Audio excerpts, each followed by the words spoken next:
Taller número 2, Física 2. Esta presentación está a cargo de Jonathan Bernal, Ángela Pineda, Karen Kitian y Angélica Ramírez.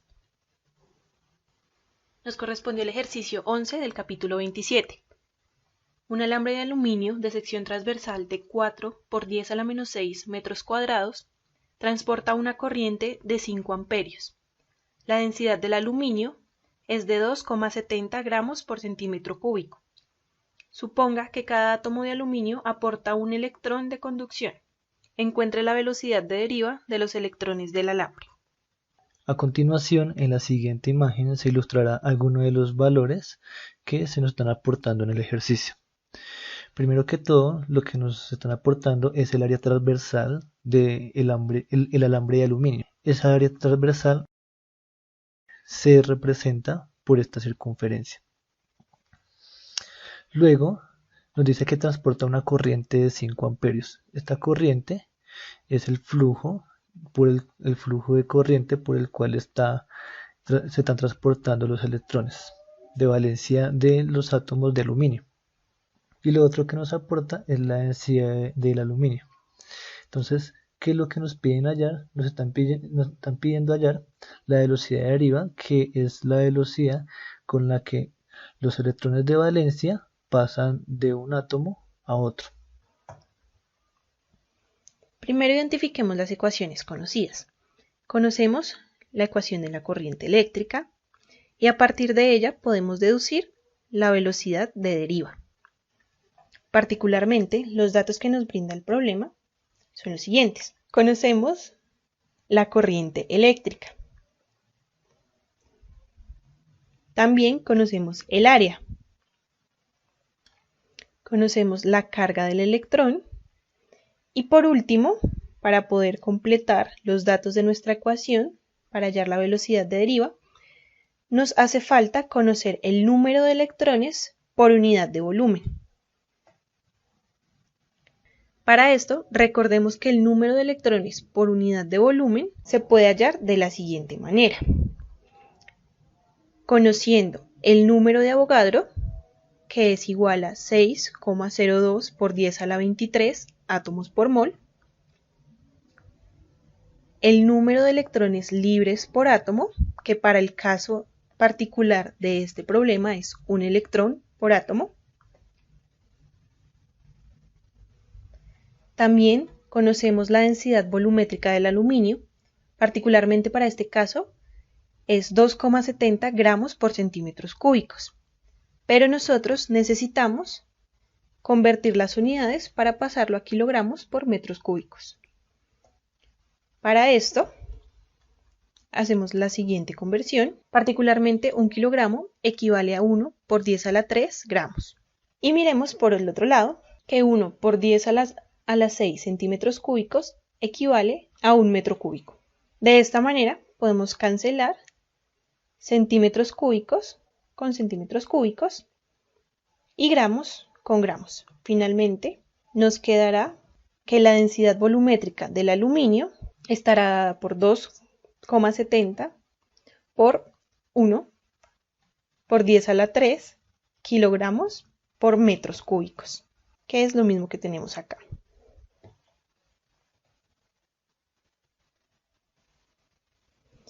Ahora, para hallar la masa atómica del aluminio, tenemos una situación similar a la anterior. Tenemos que esto es igual a 26,98 gramos por mol. Y esto tenemos que convertirlo a kilogramos sobre mol. Para este caso, nuevamente, recordemos que un kilogramo equivale a 1 por 10 a la 3 gramos. Y de esta manera eliminaríamos los gramos del numerador y los del denominador. Y nos quedaría que la masa atómica del aluminio es igual a 26,98 por 10 a la menos 3 kilogramos por mol. Nuevamente, recordemos los datos que tenemos. El número de Avogadro, el número de electrones libres por átomo, la densidad volumétrica del aluminio y por último, la masa atómica del aluminio. Ahora, recordemos nuestra ecuación para hallar el número de electrones por unidad de volumen. Reemplazamos los datos y obtenemos la siguiente expresión. Particularmente, miremos en las unidades, podemos eliminar los átomos, la unidad de átomos con átomos, moles con moles, kilogramos con kilogramos. Y realizando esta operación, nos resultaría que el número de electrones por unidad de volumen es igual a 6,02 por 10 a la 28 electrón sobre metros cúbicos.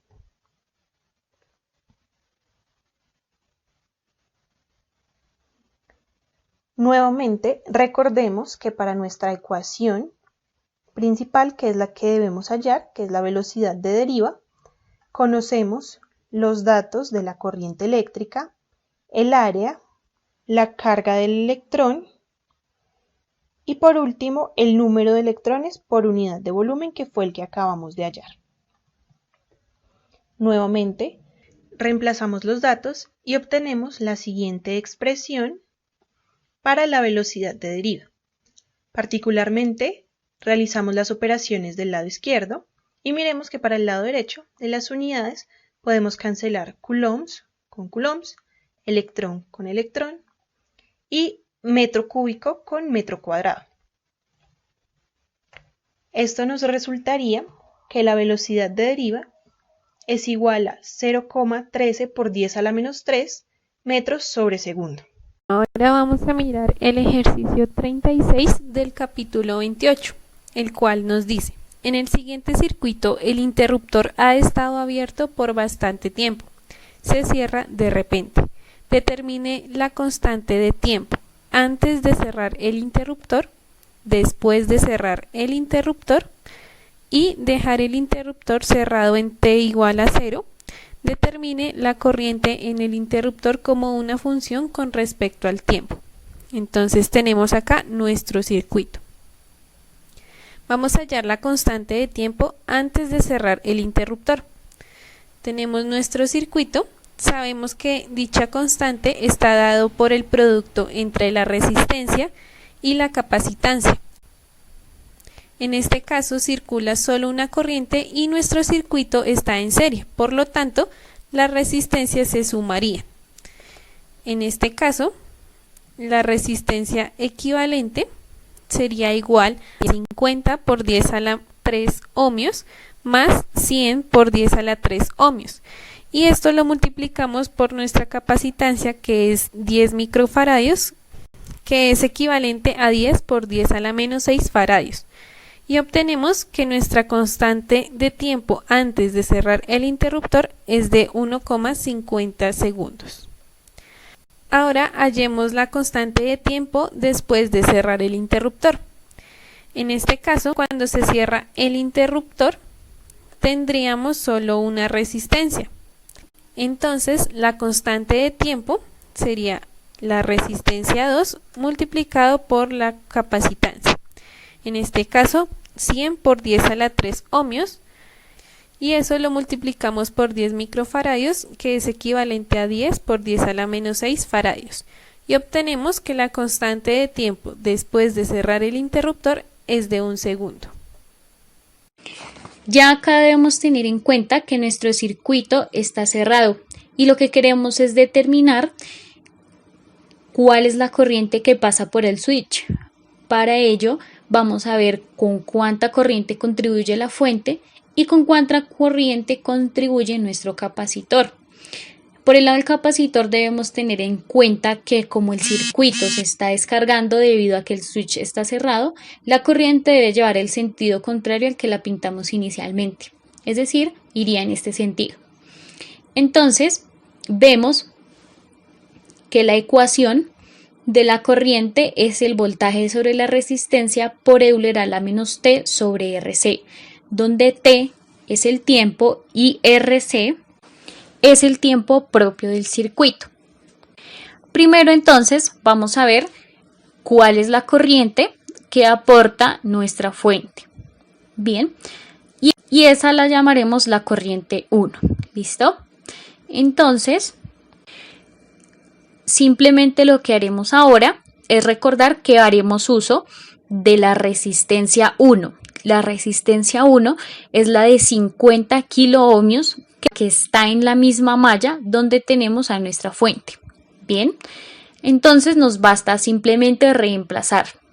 Ahora encontraríamos que I sub 1 sería a 10 voltios, que es lo que aporta nuestra fuente, sobre 50 kiloohmios, que es la resistencia, por Euler a la 0, teniendo en cuenta que el switch se cerraba cuando el tiempo era igual a 0, sobre R sub 1 por C. Nos damos cuenta que Euler a la 0 es 1. Entonces simplemente conservamos el cociente y hacemos los cálculos. Y nos damos cuenta que en T igual a 0, nuestra fuente contribuye con una corriente de 200 microamperios. Ahora vamos a ver pues cuál es la corriente con la que contribuye nuestro capacitor. De nuevo recordemos que la ecuación de la corriente es la que aparece en pantalla inicialmente y nos basta posteriormente reemplazar los valores.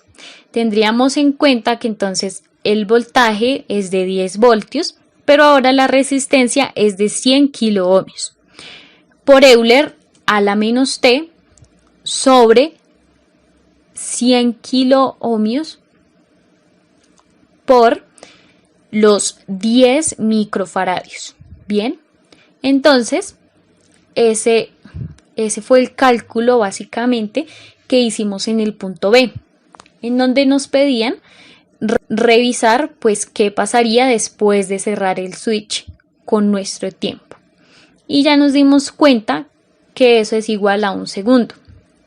Por lo tanto, llegamos a que I sub 2 sería igual a el cociente por Euler a la menos T, porque RC finalmente es 1, como vimos en el punto anterior.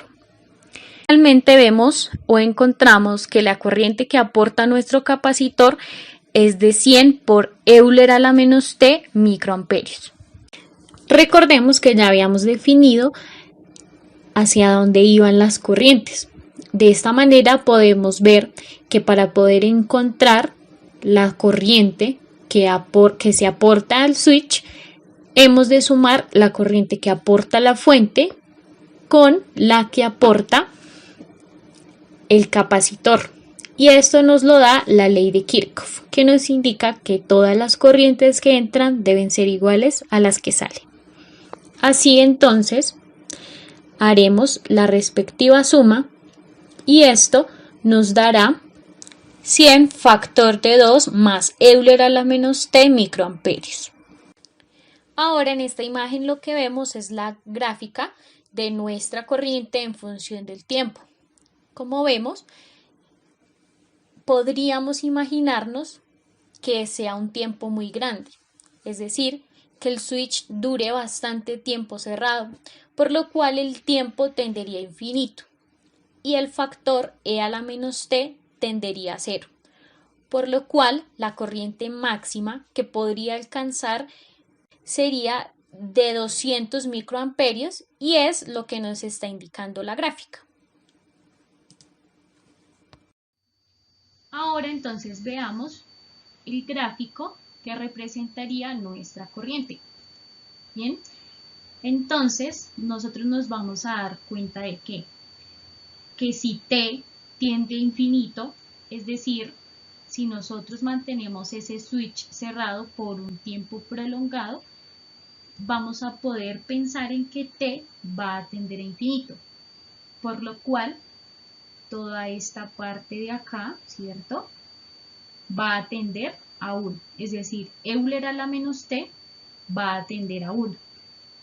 Por lo tanto, la corriente máxima que podrá alcanzar el circuito es de 200 microamperios y es precisamente lo que nos dice la gráfica en la parte superior. Si nos damos cuenta, tiene un comportamiento asintótico. Si nos damos cuenta, tiene un comportamiento precisamente con 0.0002, que son 200 microamperios. El valor que habíamos mencionado anteriormente que a lo sumo va a obtener la corriente.